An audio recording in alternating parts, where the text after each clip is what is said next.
Choi silenced my music, so I got louder, with a live band in her face. It started with a $250 fine and ended with a trumpet solo that shook the soul of our entire neighborhood. That Saturday, I just wanted to grill some carne asada and let my daughter play in the pool. It was a typical summer afternoon in Rancho Pines, a suburban community just outside of San Diego. Music was playing, a blend of Latin pop and old-school R&B. Nothing wild. No speakers blaring like a concert.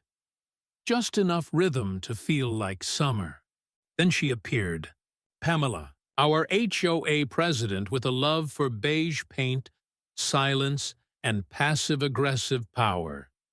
She stormed through my gate like a hall monitor from hell, Crocs squeaking, clipboard in hand.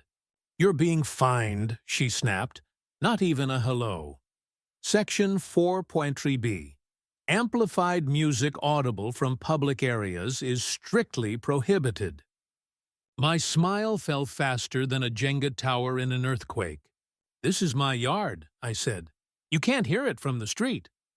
She smirked and handed me a manila envelope like it was a subpoena.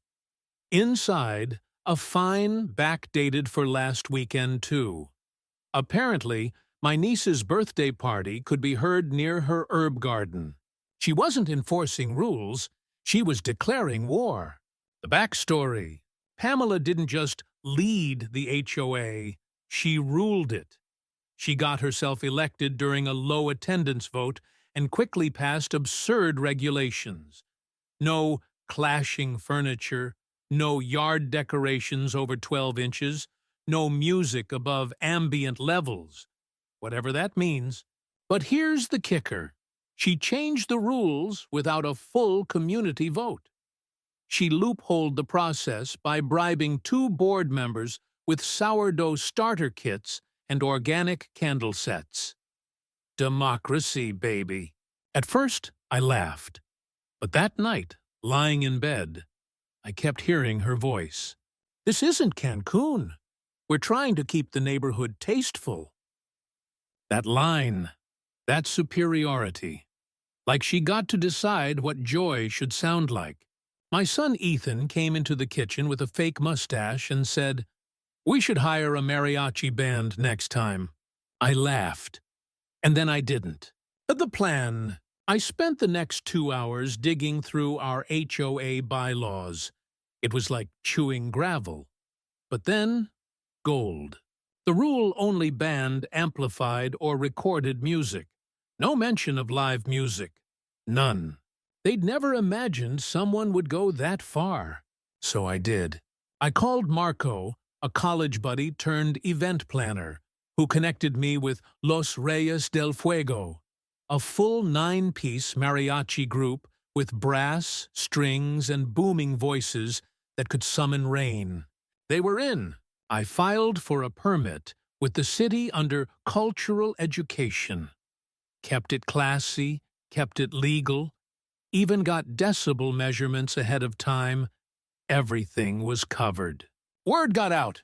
Fast. Neighbors who usually avoided drama started offering lawn chairs and chips. Turns out, almost everyone had been fined by Pamela for some nonsense. Wind chimes, garden gnomes, even sidewalk chalk. It wasn't just a party anymore. It was resistance, the showdown. That Saturday, I texted the community WhatsApp group. Live music and culture event. 3 p.m. at our place. Bring a chair. Bring joy. The first song was soft, subtle. Just guitar and vocals. The perfect bait. People leaned out of driveways, wondering what was going on. Then, boom! The horns roared, strings sang, drums kicked in like thunder. It was glorious.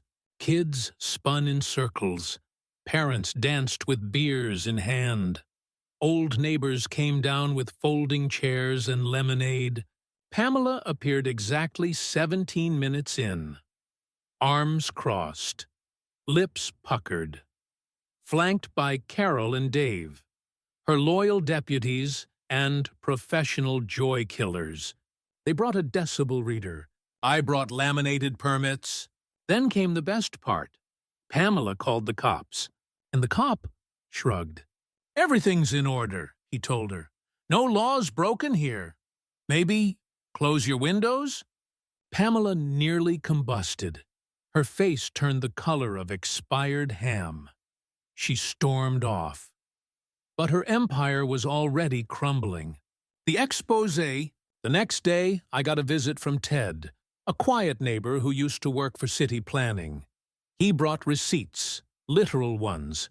Pamela had copied HOA bylaws from a senior community in Florida, illegally applied them here, and never filed them with the city. Oh, and she hadn't lived in Rancho Pines for over a year. She was crashing with her sister in Oceanside. Meaning? She wasn't even eligible to sit on the HOA board. That Monday, we packed the community meeting room. I stood up, laid out the truth, and ended with this. This isn't about pool parties or music. It's about fear. And I refuse to let our neighborhood be ruled by fear disguised as decorum. The room exploded in applause. We voted Pamela out on the spot. Her allies resigned the next day. The aftermath. A week later, we held a neighborhood block party. Not out of spite, but celebration. Marco returned with the band. Everyone contributed. Someone made biryani. Someone else brought fireworks. Even Dave, the former joy killer, offered to DJ between sets. And as Los Reyes played under string lights, I looked around and felt something I hadn't in years. Peace. Not quiet, not order. Real peace. The kind that comes with freedom, laughter, and unashamed joy. So now I want to hear from you. Was I right to push back with a live band? Did I cross a line, or just stand my ground? And do you think rules like this actually protect communities, or just control them?